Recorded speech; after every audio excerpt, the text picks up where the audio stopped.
Hello students, कैसे हैं आप सब। हम आ गए हैं आपके लिए आज एक बहुत ही इंपॉर्टेंट टॉपिक लेकर क्लास 11 के लिए, टर्म 2 की तैयारी के लिए। आपका जैसे कि आप जानते हैं एक टॉपिक चल रहा था, जैसे कि हमने आपको बताया था, आपका टॉपिक चल रहा था सोर्सेज ऑफ फाइनेंस, यानी फाइनेंस लोगों से किस तरीके से लिया जा सकता है, क्या क्या सोर्सेज हो सकती हैं, कितने तरीके से हम फाइनेंस को ले सकते हैं, जिसके बारे में हमने काफ़ी सारे टॉपिक्स पर बात की थी। लेकिन आज एक बात करने वाले हैं हम एक बहुत ही इंपॉर्टेंट टॉपिक पर। उससे पहले मैं आपको कहना चाहूँगी कि अगर आपने हमारे चैनल को सब्सक्राइब नहीं किया है तो प्लीज़ पहले चैनल को सब्सक्राइब कीजिए, जिससे कि सभी आपको न्यू अपडेट्स मिलती रहें। तो चलिए अब हम आज के अपने टॉपिक के बारे में बात करते हैं। आज का स्टूडेंट्स हमारा टॉपिक रहेगा factors kept in mind before selecting a suitable source of business finance. क्या फैक्टर्स ऐसे हैं जो हमें अपने दिमाग में बहुत अच्छे तरीके से लगा लेने हैं जब हम किसी भी फर्म से या कहीं कहीं से भी, जब भी कोई फर्म फाइनेंस ले रही है, जब अपने फाइनेंस को रेज कर रही है, फंड्स रेज कर रही है, तो क्या सोर्सेज हैं, क्या फैक्टर्स हैं जिनको हमें ध्यान रखना है, क्या क्या बातें हैं जो हमें एक तरीके से अपने माइंड में बिठा ले लेनी है कि हमें क्या क्या बातों का ध्यान रखना है जब हम लोगों से फाइनेंस ले रहे हैं, या जब हम लोगों को किसी भी तरीके की कोई भी शेयर्स या डिवेंचर्स कुछ भी इशू कर रहे हैं, जो भी जिस भी वे से हम फाइनेंस ले रहे हैं, उसके लिए क्या क्या बातें हमें ध्यान रखनी है। तो चलिए हम इस टॉपिक पर बात करते हैं, क्या क्या फैक्टर्स हैं वो जिनके बारे में हमें बहुत अच्छे से ध्यान रखना है। क्योंकि क्या होता है, कई बार कंपनी की अगर बात की जाए, ऑर्गेनाइजेशन की बात कर रहे हैं, तो ऑर्गेनाइजेशन अपने फंड्स रेज करने के लिए तो सोचती है, लेकिन ये नहीं सोचती है कि हमें किन किन बातों का ध्यान रखना है उससे पहले, है ना। जिसका क्या रिजल्ट निकलता है कि ऑर्गेनाइजेशन को प्रॉफिट की जगह लॉस बियर करना पड़ जाता है। कि अगर आप किसी काम को करने का सही मेथड ही सेलेक्ट नहीं करेंगे तो आप उस काम को कैसे कर पाएंगे। आपका मेथड ही अगर रॉन्ग होगा तो डेफिनेटली आपको लॉस ही होगा। होता है ना कि अगर आपको ए बनाना है तो आप ए को गलत तरीके से नहीं बना सकते। अगर आप उसको उल्टा बनाएंगे तो क्या वो सही बनेगा? नहीं, वो बिल्कुल गलत बन जाएगा, जिससे कि आपका मेथड गलत साबित हो जाएगा।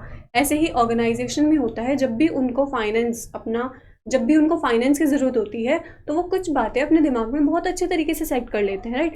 कुछ बातों को बहुत अच्छे तरीके से अपने माइंड में रख लेते हैं कि हमें किन बातों का ध्यान रखकर फाइनेंस लेना है लोगों से, राइट। तो सबसे पहला जो फैक्टर आता है इसमें, सबसे पहले फैक्टर्स की बात की जा रही है कॉस्ट इन्वॉल्व।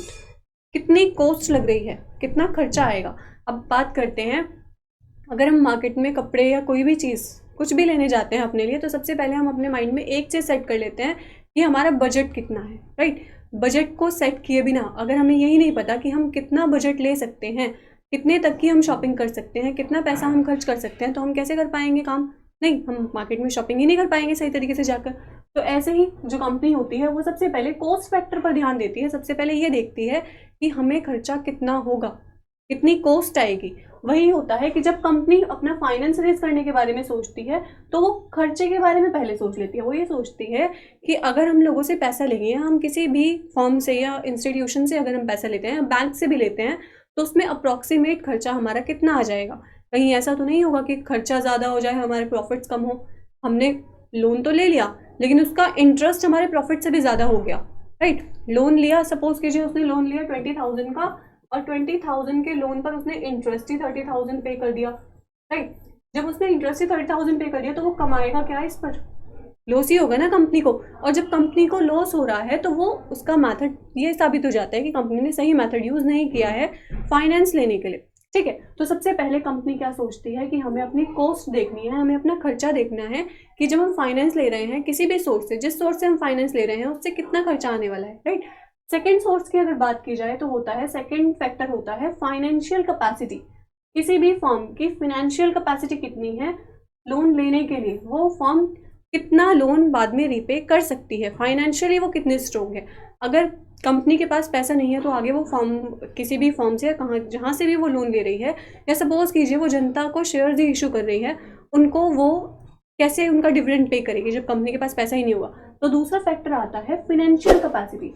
कैपेसिटी कितनी है, जेब उसकी जो पॉकेट है वो कितना अलाउ कर रही है। कहते हैं ना कि पैर उतने फैलाने चाहिए जितनी आपकी चादर हो। तो कंपनी का सेकंड मोटिव होता है कि वो अपनी फाइनेंशियल कैपेसिटी देख ले, जब भी वो लोन ले रही है या फाइनेंस अपना ले रही है किसी भी चीज़, किसी भी पर्सन से या किसी भी तरीके से ले रही है, तो उसको ये देख लेना है कि उनकी प्रॉपर फाइनेंशियल कैपेसिटी कितनी है, कितना पैसा वो बाद में रीपे कर सकते हैं, क्या जितना वो लोन ले रहे हैं उसका बाद में वो रीपे कर सकते हैं, उसका इंटरेस्ट वो दे सकते हैं, या उसके लिए वो डिविडेंड पे कर सकते हैं।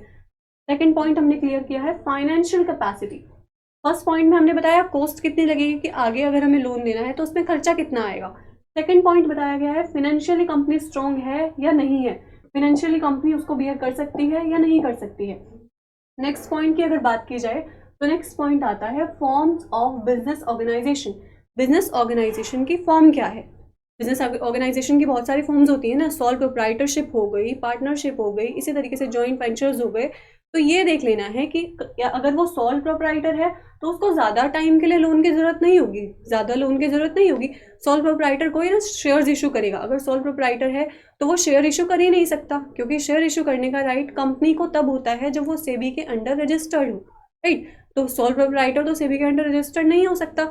इसीलिए ये देख लेना है कि हमारी जो फॉर्म है उसका जो फॉर्म है वो कैसी है, बिजनेस ऑर्गेनाइजेशन की हमारी फॉर्म कैसी है ना, हमारा जो बिजनेस है वो किस लेवल का है। अगर हमारा बिजनेस स्मॉल स्केल का है तो हमें ज़्यादा लंबे लोन की ज़रूरत नहीं है। उसके लिए हम नॉर्मली पब्लिक डिपॉजिट्स या नॉर्मल किसी भी तरीके के बैंक से लोन ले सकते हैं, स्मॉल स्केल लोन ले सकते हैं। फोर्थ अगर बात की जाए टाइम पीरियड की, तो टाइम देख लेना है कि कितने टाइम पीरियड के लिए हमें लोन चाहिए। जैसे कि हमने अपनी पिछले वीडियो में बात भी की थी कि टाइम पीरियड के बेसिस पर जो लोन होता है वो 3 टाइम पीरियड्स पर होता है, स्मॉल स्केल पर, मीडियम और लार्ज, ठीक है। Short term period, long term period और मीडियम टर्म पीरियड के लिए। अब शॉर्ट टर्म के लिए अगर बात की जाए तो 1 साल से कम का समय होता है, उसमें 1 साल से कम टाइमिंग के लिए। मीडियम टर्म के लिए अगर बात की जाए तो 1 साल से 5 साल तक की बात होती है। और अगर लॉन्ग टर्म की बात की जाए तो 5 साल से ज़्यादा की बात होती है कि 5 साल से ज़्यादा तक का वो लोन ले सकते हैं।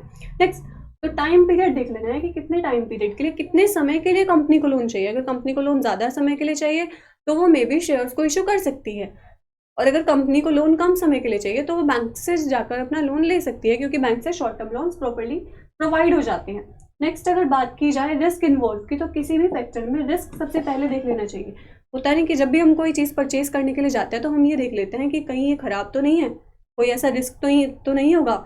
या जब भी हम कोई मशीनरी परचेज करने के लिए जाते हैं तो उसमें भी हम रिस्क फैक्टर देख लेते हैं कि रिस्क कितना रहेगा, है ना। तो अगर कोई भी काम करने के लिए हम लोग जा रहे हैं, हम कोई भी चीज़ परचेज कर रहे हैं, तो मेन पॉइंट आता है कि उसमें रिस्क कितना आने वाला है, आगे उसमें रिस्क कितना रहेगा। तो जब कंपनी फाइनेंस लेती है तो वो भी अपने रिस्क को देख कर लेती है कि कंपनी को अगर ज़्यादा रिस्क होगा तो कंपनी उस सोर्स से फाइनेंस नहीं लेगी, ऑर्गेनाइजेशन उस सोर्स से फाइनेंस नहीं लेगी, और जिस सोर्स में कंपनी को रिस्क कम होगा उस सोर्स से कंपनी फाइनेंस ले लेगी। इसमें यह देखा जाता है कि जैसे डिबेंचर्स हो गए, सिक्योर्ड होते हैं, तो डिबेंचर्स जब सिक्योर्ड हैं तो वो उनका, अगर कंपनी है, कंपनी को लॉस हो रहा है तो कंपनी को पैसा पे करना पड़ेगा एसेट्स को मॉर्गेज करके, राइट। तो उसमें ये देखा जाता है कि उनको रिस्क तो नहीं हो रहा है, कंपनी को अपनी एसेट्स को तो नहीं मॉर्गेज करना पड़ेगा, और अगर करना पड़ेगा तो वो क्यों करना पड़ेगा, तो उसी के अकॉर्डिंग वो अपना लोन लेते हैं, उसी के अकॉर्डिंग वो अपने फाइनेंस ले लेते हैं। नेक्स्ट, अगर बात की जाए तो बात आती है कंट्रोल की। कंट्रोल किस चीज़ पर रहेगा, कंट्रोल कितना रहेगा कंपनी के ऊपर। होता है ना कि जब भी हमें पैसे की ज़रूरत होती है, अपने घर में भी किसी चीज़ के लिए पैसे की ज़रूरत होती है, तो सबसे पहले हम ये देखते हैं कि हमारे पास पैसा है या नहीं है, या हमारे घर के किसी और मेंबर के पास अगर है तो हम उनसे ले सकते हैं। सबसे पहले हम अपने घर के मेंबर से ही पूछते हैं ना। तो इसी तरीके से कंपनी कंट्रोल वे में देखती है कि हो सकता है कि कंपनी के जो मेन मेंबर्स हैं, बोर्ड ऑफ डायरेक्टर्स हैं या मैनेजर्स हैं, वो उनका उतना पैसा दे सकते हैं, और अगर वो लोग उतना पैसा दे सकते हैं तो कंपनी अपना कंट्रोल क्यों छोड़ेगी। जब उन लोगों का कंट्रोल कंपनी के ऊपर रहेगा तो मेनली शेयर होल्डर्स, जो इक्विटी शेयर होल्डर्स होते हैं, उनका प्रॉपर कंट्रोल होता है ना कंपनी के ऊपर, वो कंट्रोल रखते हैं, किसी भी तरीके का डिसीजन ले सकते हैं वो कंपनी से रिलेटेड। तो ये देखा जाता है कि क्या सिक्योरिटी, किसके बेसिस पर कंपनी पर कंट्रोल रहेगा। 7 पॉइंट की अगर बात की जाए तो आता है claim over the asset. Asset पर क्लेम कौन कर सकता है, right. Claim over the asset का मीन हुआ कि जब भी कंपनी फाइनेंस ले रही है तो जो सामने वाले लोग हैं जो हमें फाइनेंस दे रहे हैं कंपनी को, वो क्लेम करेंगे एसेट के लिए या नहीं। क्या होता है कि अगर डिबेंचर्स या सिक्योर्ड डिबेंचर्स हों, मे बी सिक्योर्ड डिबेंचर की अगर हम बात करते हैं तो सिक्योर्ड डिबेंचर्स में क्या होता है कि अगर कंपनी को लॉस हो रहा है ना तो कंपनी को तब भी इंटरेस्ट पे करना पड़ेगा, कंपनी को डिबेंचर्स वालों की अमाउंट देनी पड़ेगी, क्योंकि वो सिक्योर्ड है। तो उसके लिए क्या करना पड़ता है, ये कंपनी की जो एसेट है उनको भी मॉर्गेज कर सकते हैं, कंपनी को अपनी एसेट्स को भी मॉर्गेज करना पड़ जाता है क्योंकि वो सिक्योर्ड है। तो इसलिए ये देखा जाता है कि कहीं ऐसे हम ऐसी सोर्स से तो नहीं फाइनेंस ले रहे जो हम, जिसके लिए वो हमें क्लेम कर सकते हैं, हमारी एसेट्स खतरे में पड़ जाए, राइट। तो ये चीज़ें देखना। नेक्स्ट बात आती है टैक्स बेनिफिट। तो कुछ सोर्सेज ऐसी होती हैं जिनसे हमें टैक्स बेनिफिट मिल जाता है। जैसे सपोज कीजिए कि हम जो काम कर रहे हैं उसमें हम ये भी तो देखते हैं ना कि इसमें टैक्स कितना लगेगा, अब हमारी अगर इलेक्ट्रिशियन की शॉप ले लीजिए या किसी भी तरह सामान की हम शॉप ले लेते हैं, तो उसमें हम ये देखते हैं कि किस प्रोडक्ट पर कितना टैक्स हमें देना पड़ेगा। ऐसे ही फाइनेंस लेते समय भी कंपनी क्या देखती है कि किस सोर्स पर ज़्यादा टैक्स देना पड़ेगा या किस सोर्स से हमारा टैक्स रिड्यूस हो जाएगा। तो कुछ सोर्सेज ऐसी होती हैं जैसे शेयर्स हो गए, डिवेंचर्स हो गए, कुछ सोर्सेज ऐसी हैं जिन पर से टैक्स रिड्यूस्ड है, जिन पर टैक्स नहीं देना है या रिड्यूस का कुछ कम टैक्स देना है, और कुछ सोर्सेज ऐसी हैं जिन पर टैक्स देना पड़ेगा, मैंडेटरी है टैक्स देना।